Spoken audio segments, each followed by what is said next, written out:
Hello friends, and welcome back to my channel, and welcome to another episode of this year's Vlogmas. For today's video, I thought we would talk about a very highly requested topic, which is how to navigate diet culture during the holidays. And diet culture is around year-round, but during the holidays it can be a lot more difficult to navigate, especially if we're seeing family members that we haven't seen in a really long time, or if we are socializing a lot. Also, during the holidays, we are much more active on social media, whether you are just not in school or whether you have time off from work.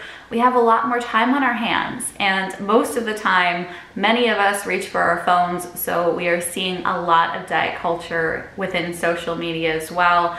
And it doesn't matter how much you try to curate your page and make it as safe as possible, sometimes diet culture can still slip through the cracks. I know I myself sometimes get, diet ads when I'm on YouTube, even though I'm not watching anything diet related. So it can be very complicated. And also sometimes we just have difficulty because of our own relationship with food. And all of the anxiety that you are feeling, whether you have pressure externally or whether you're putting a lot of pressure on yourself, it is all valid. You are valid, and all of your struggles are very, very valid. And I just want to make that very clear before we continue on with this video. So, what can we do? How can we handle diet culture during the holiday season? Well, let's try to unpack this can of worms. First things first, it is never okay, and I mean never, ever okay, to comment on somebody's food or to comment on somebody's weight.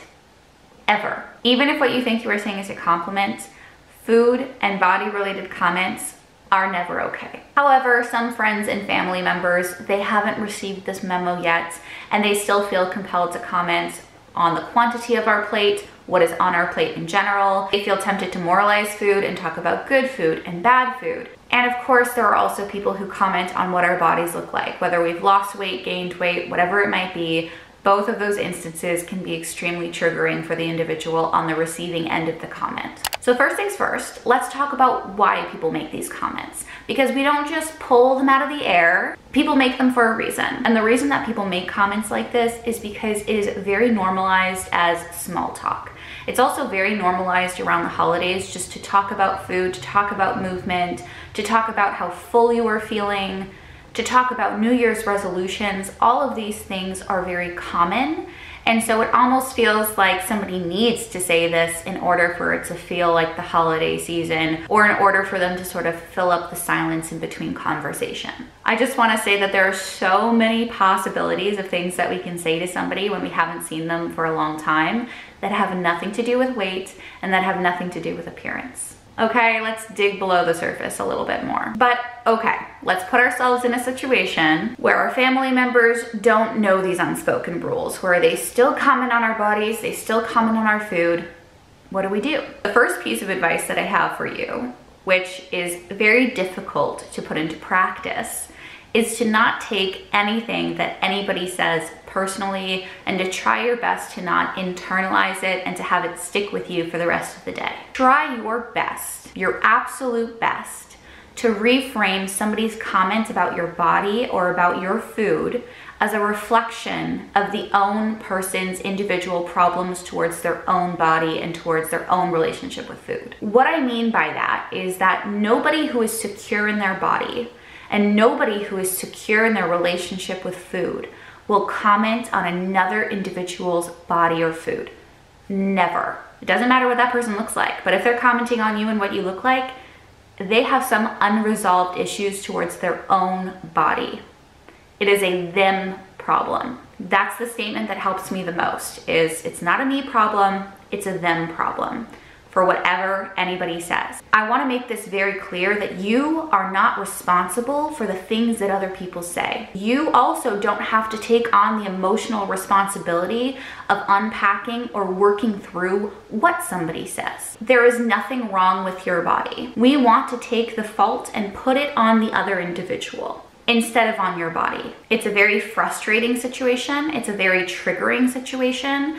But it is not your problem, and it is also never your fault. This is also very difficult but try your best to set boundaries, especially with the people that you see on a day-to-day basis or on a week-to-week basis. My biggest boundaries are no diet talk, no body talk. And those are the two things that I am very, very adamant about. And depending on the family member that I'm with, I will be more direct or more indirect. So if I'm with somebody that I'm very familiar with and very comfortable with, and they begin to make some kind of comment, I'm very quick to say, you know what, I don't really believe that, or can we talk about something else? This isn't really something that I want to dedicate my time to, etc., etc. If I'm with a family member that I haven't seen in a long time and I don't really want to specify my boundaries with them, please feel comfortable to just completely change the subject or ignore what they say completely. So if somebody is commenting on the amount of food on your plate, two options: to not even respond to what they say and just totally change the subject about plans for the next weekend, the weather, literally anything. Or the second option is just to totally pretend like you did not hear what they said. And around this time of year, we also hear many people making jokes about themselves, about their body, about their weight, whatever it might be. And one of my favorite party tricks is pretending that I just don't get the joke. So having them explain it over and over and over again until they realize that their joke just wasn't funny. Because jokes at the expense of other people's bodies, they're not funny. And if that's the only way you can communicate your humor with other people, then I think you need to broaden your horizons a little bit. Another one of my favorites is to completely remove myself from the situation. This is something that I actually had to do very recently. I was at a family dinner, we were all sitting down, and somebody just would not stop talking about somebody else's body. And I wasn't at the point where I wanted to set a boundary. I wasn't at the point where I wanted to speak up. All that I wanted to do was remove myself from the conversation and from the room. And so I did. So I went to the bathroom, I looked in the mirror, I told myself 3 affirmations of how wonderful I am. I sort of hyped myself up. I waited around 4 or 5 minutes, hoping that the conversation would be done, and returned to the table, and it was. And I know that a lot of these tips are a lot easier said than done, but we've got to have some party tricks up our sleeve, no matter how difficult they are sometimes. So when it comes to engaging with diet culture with our family, we have some of those tricks and tips to reach for. But what about your own relationship with food? How do we navigate that? How do we navigate how tempting diet culture can be during the holidays? First things first, we really have to deal with unhealthy thoughts and unhealthy behavior patterns that may arise. So one of the mentalities that I see a lot during the holidays is this idea that you have to earn your meals. And I see this all the time. I see people thinking that they shouldn't eat leading up to a big meal. I see people changing how they eat leading up to a big meal. I see people trying to compensate with exercise in order to give themselves permission to eat. And if you do any of those things, I just quickly want to say that none of those mentalities are normal. Are they normalized in society? Yes. But are they normal behaviors in how we should react towards food? Absolutely not. That is the perfect example of a restrict binge cycle. You earn your meals simply by being alive. You don't have to do anything else. Do not weigh yourself, ever. It is a useless tool. It is a useless measure of health. And if you have a scale in your house and you're tempted to go towards it, especially during the holidays, get it out of your house. Get it out of your home. Have somebody hide it, break it, do whatever you need to do. You should not have access to that.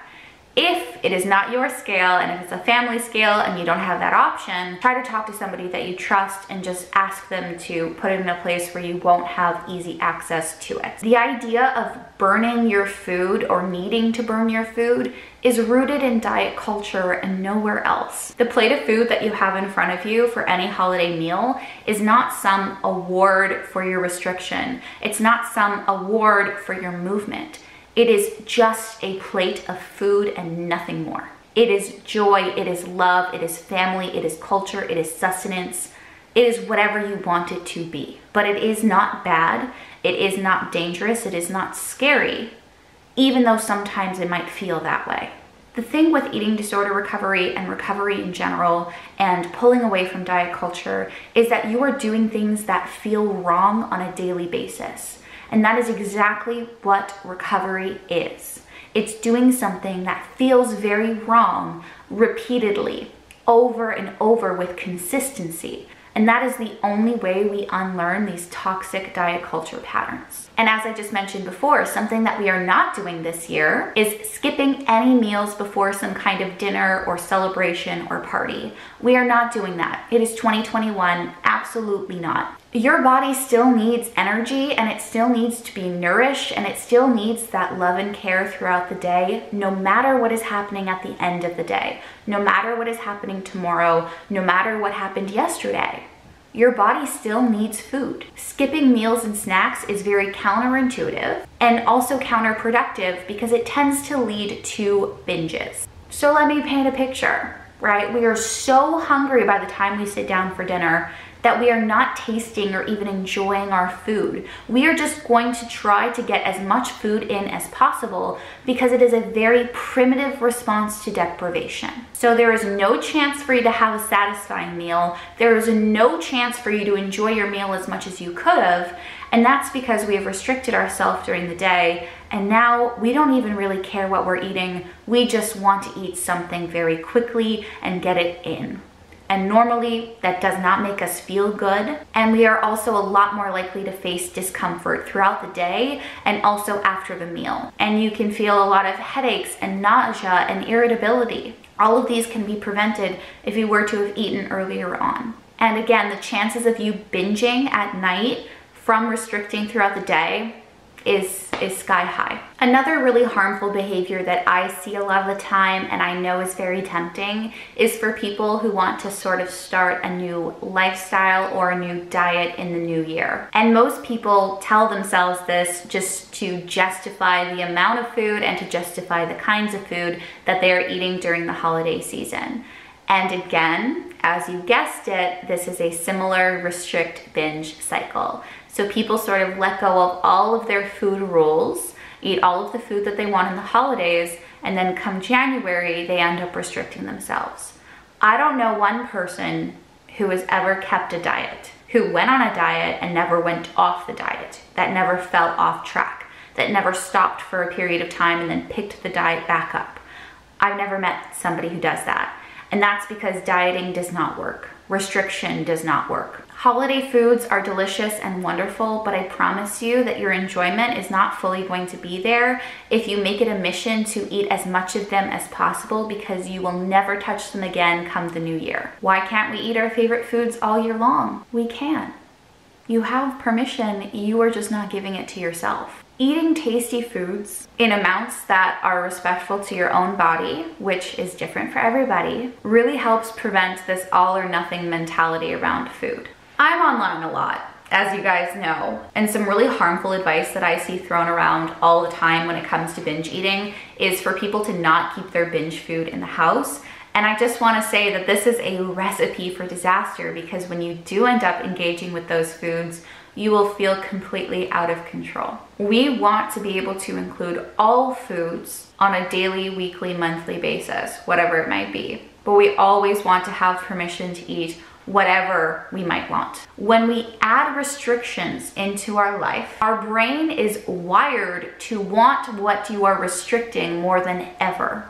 It's a very primal response. Human beings want what we cannot have. And so if you tell yourself that you cannot have sugar, I promise you that sugar and the idea of it is going to be the most tempting thing in the world. Restriction truly is the devil, and I promise you that it is never the answer. And trust me, I know that it is hard.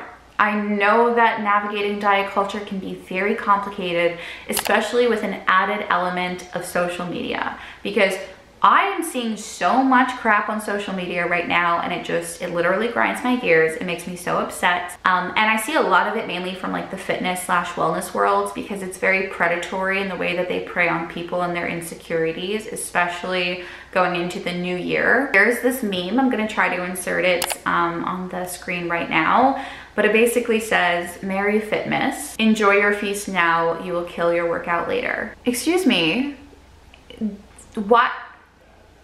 Feasting and then working out, compensation, binge restrict, it does not sit well with me. And you're gonna see a lot of shit like this on your social media. It's gonna be hard to navigate even if you have a very curated feed, as I mentioned.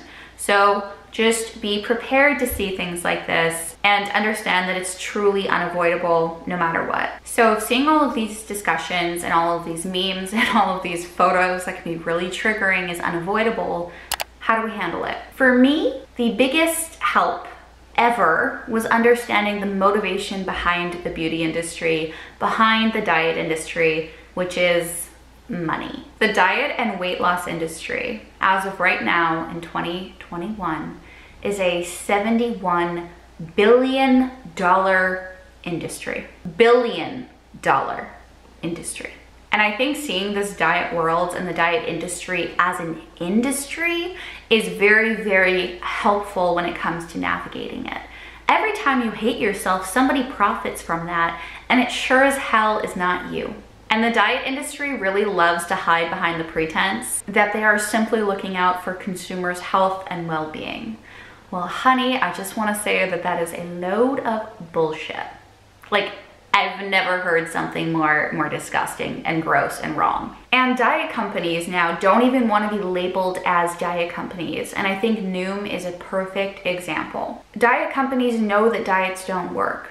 They know that people can try to manipulate their bodies all they want, but our bodies have some kind of biological blueprint that they want to revert back to where they feel most comfortable at. Diet companies know that 95% of diets fail, and that 95% of people within 1 to 5 years of dieting regain the weight back. And people do this over and over and over again. Think of all of the chronic dieters that you know in your life. Think of yourself. How many diets have you been on? How many diets have they been on? Why do they keep having to try new diets if dieting works? Why do they fall off the wagon if dieting works? And the thing is, we have that 5%, right? The 5% success rate. And you know why those people are successful? Is because they spend the rest of their lives in a restrictive state. They can never revert back to how they normally ate before, or to eat intuitively or without restriction. And that to me is baffling. Distance yourself as much as you can from diet culture. Understand where it stems from, just from insecurities. How is it possible that women's body types just go in and out of style? Who do you think creates those trends? Of course, we have famous influencers, but we also have the beauty industry pushing ideals at us, and those ideals change every 2 to 3 years. So you can reach the beauty ideal of 2021, but you most likely will probably not be the beauty ideal in 2024. And that is really sickening. We are people. We are not products. You are not meant to look pretty. You are not an ornament. You are a person. And you deserve just as much love and respect that you give to others. Give that to yourself. Nobody in your life should make you feel badly about being in the body that you're in. And if anybody makes you feel bad, then they do not deserve a place in your life, period. So how can we make the holidays a bit more bearable with all of this diet culture BS that is just swimming around us? We want to make cooking a fun experience. We want to cook or bake in an environment that feels very safe for us. So whether that's turning on your favorite YouTuber and watching their video and cooking with them, whether that's calling up a couple of friends and having like a little baking party, whatever you've got to do to get through the holidays, you've got this. Try your best to frame food in a positive light in order to alleviate some of that stress and fear that we might have around this time of year. And also make sure to talk back to that voice that speaks up every now and then. That voice that tempts you to go on a new diet. That voice that tells you that you are eating too much. That voice that tells you that you shouldn't eat X, Y, and Z. Talk back and say something. If you say nothing, then that voice has power. If you say something back or do the opposite of what it's asking you to do, you take that power away and you are in control. I know that none of this is easy. I know that navigating the holidays is not easy either, but you are so much stronger than you think you are. You hold so much more power, and it is possible to be your own best friend, your own hype person, even if it doesn't feel that way right now. You deserve to enjoy your food. You deserve to feel safe. And unfortunately, Some people create an unsafe environment for us, but that doesn't mean that you have to create an unsafe environment for yourself too. Anyway, if you cannot tell, I am very passionate about this topic and about diet culture in general. If you have any other questions or any other topic requests, then make sure to leave them down below. I hope that this video was helpful and maybe you learned something, or maybe now you have some more tools and tricks and tips in order to navigate the holidays in a safe way for you. And just know how loved and valuable you are. If you haven't already, make sure to do something kind for yourself today, and I really hope to see you in my next video. Bye, friends.